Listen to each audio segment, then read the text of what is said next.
సమాజం అంతా కూడా ఒకసారి గుర్తుంచుకోవాల్సిన అవసరం ఎంతైనా ఉంది.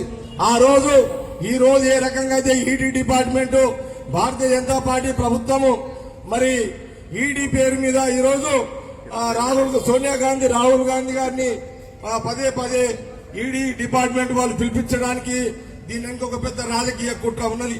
అందులో ప్రధానంగా ఏంటంటే ఈ మధ్య కాలంలో రాహుల్ గాంధీ గారు తన గలం విప్పి భారతీయ జనతా పార్టీని బాహాటంగా ఎదురిస్తూ వాళ్ళని నిలదీస్తూ మరి పనిచేస్తున్న సందర్భంలో మింగుడు వడక ఈ ఫ్యామిలీ మీరు ఒక విషయం మనం గమనించాలి. సోనియా గాంధీ గారు రాహుల్ గాంధీ గారు ప్రధానమంత్రులు ఉన్నా లేకున్నా వాళ్ళకు పదవులు ఉన్నా లేకున్నా వాళ్ళకు ఒక మాస్ ఇమేజ్ ఉంది వాళ్ళకు. ఎందుకంటే సైనిక పరిపాలన ఒక చరిస్మా ఉన్న కుటుంబం. ఒకసారి రోడ్డు మీద మనము ఒకసారి సోనియా గాంధీ రాహుల్ గాంధీ గారు నడుచుకుంటూ పోతుంటే ఎట్లుంటది, ప్రధానమంత్రి పోస్ట్ దిగినాక నడుచుకుంటూ పోతే ఎట్లుంటది, ప్రధానమంత్రి మోడీ పోస్ట్ దిగిన నడుచుకుంటూ పోతుంటే బహుశా ఎవరు ఉండకపోవచ్చు నా లెక్కల. ఉంటే కొందరు చెంచగాలు ఉంటారు, అంతమించి ఎవడు ఉంటాడు.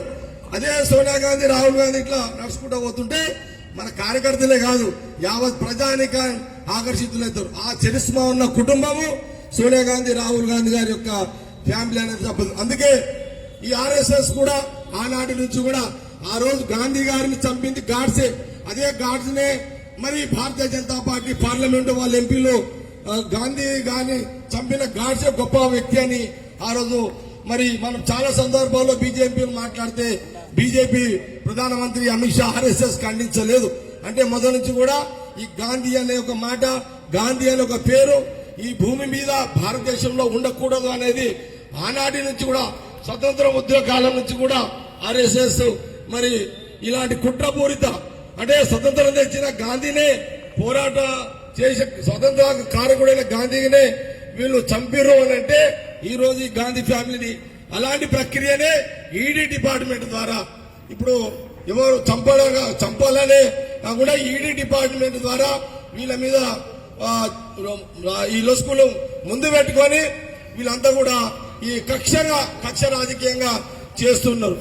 ఇదే కాదు ఈ మధ్యకాలంలో మనం చూసినాం ఉదయపూర్ లో మరి ఒక తీర్మానం జరిగింది.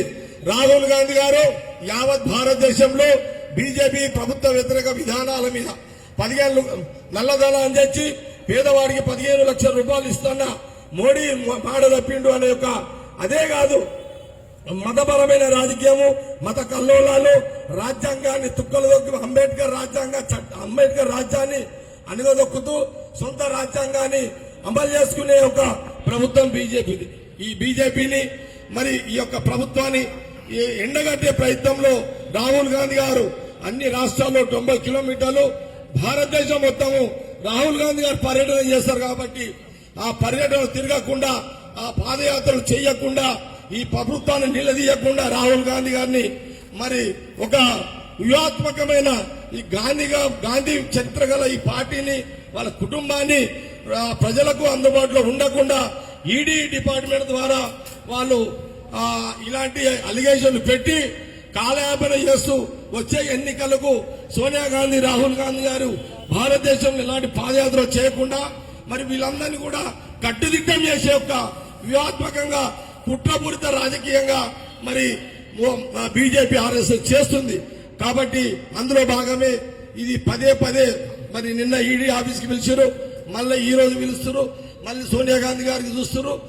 ఏది ఏమైనా కాంగ్రెస్ పార్టీ మన అందరి ఆలోచన, మన యొక్క భావన, మన సోనియా గాంధీ రాహుల్ గాంధీ గారిని వాళ్ళు ఎన్నిసార్లు ఈడీ ఆఫీస్కి పిలిచినా ఎంత ఇబ్బంది పెట్టినా మనము కూడా ఈ రకంగా మనం ఈడీ ఆఫీస్ ముందు కూర్చుంటూనే ఉంటాము.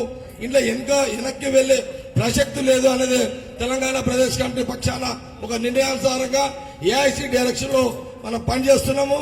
ఏది ఏమైనా రాహుల్ గాంధీ గారి యొక్క నాయకత్వంలో, సోనియా గాంధీ గారి నాయకత్వంలో కాంగ్రెస్ పార్టీ యావత్ నాయకత్వం కార్యకర్తలందరం కూడా బలంగా వారికి అండగా మరి వారి అండగా ఒక దిక్కు వారికి అండగా మన కార్యక్రమాలు పోరాటాలు చేస్తూనే ప్రజా సమస్యల మీద కూడా ఇంకా పోరాటాలు చేసుకుంటూనే మనము ఈ రకంగా ముందుకెళ్లాల్సిన పరిస్థితి ఉంది. ఏది ఏమైనప్పటికీ కూడా ఈడీ అనే డిపార్ట్మెంట్ మరి ఈ రోజు వాళ్ళు మరి ఇంతకుముందు చాలా మంది వక్తలు మాట్లాడడం జరిగింది. ఈ రోజు బీజేపీలో ఎంతో మంది లేరు, మరి వాళ్ళ మీద ఏమైనా కేసులు ఆల్రెడీ వాళ్ళ మీద ఎన్నో, ఇప్పుడు వాళ్ళ దగ్గర బ్యాచ్ అంతా కూడా బ్యాంకు దొంగతనాలు చేసి లూటీలు చేసిన వ్యవస్థ అంతా బీజేపీ దగ్గర తయారైపోయింది. ఇప్పుడు అలాంటి బీజేపీ దగ్గర లూటీలు చేసిన వాళ్ళని ఈడీ డిపార్ట్మెంట్ వదిలేసింది. కేవలం లేనిది ఉన్నట్టుగా చూపించి సోనియా గాంధీ, రాహుల్ గాంధీ మీద మరి వీళ్ళు ఈడీ కేసులను బనాయించి వాళ్ళను రాజకీయంగా వాళ్ళని ఎదుర్కోలేక డైరెక్ట్ గా డిపార్ట్మెంట్ ద్వారా వాళ్ళు చేసే ఈ యొక్క నీచమైన ఆలోచనలు చేస్తున్న కుట్రని తిప్పికొట్టే దాంట్లో సోనియా గాంధీ, రాహుల్ గాంధీ అండగా తెలంగాణ ప్రదేశ్ యావత్ కాంగ్రెస్ పార్టీ మరి ఎప్పటికి కూడా ఈ రకంగానే వారికి అండగా ఉంటుందనే ఒక విషయాన్ని మరొకసారి తెలియజేయడం జరుగుతుంది. अमोलक साहब बोल रहे मोदी साहब क्या बोलते चाय बेच के बचपन से बेच के यहाँ तक प्रधानमंत्री बन गए. अभी हमारा अपन का पीसीसी प्रेसिडेंट साहब मेरे एक बात बोल रहे, क्या बात बोले तो ठीक है, आप तो बेच के यहाँ तक आ गए, अब हमारे को भारत देश के जो पब्लिक है सबको अब चाय बेचने के तक अरे चाय अम्मुకునేటట్టు చేసేసాం, भिखारी बना दिया भाई उन्हें. హాయ్ ఫ్రెండ్స్, మా టుడే టుమారో యూట్యూబ్ ఛానల్ చూస్తున్నందుకు చాలా థ్యాంక్స్. మరిన్ని లేటెస్ట్ వీడియోస్ కోసం వెంటనే సబ్స్క్రైబ్ చేయండి. అలాగే ఈ బెల్ ని కూడా రింగ్ చేసేయండి. మా నోటిఫికేషన్స్ అన్ని మీ మొబైల్లో వస్తాయి. అలాగే మా వీడియోస్ మీకు నచ్చితే లైక్ చేయండి, షేర్ చేయండి, నచ్చకపోతే కామెంట్ చేయండి.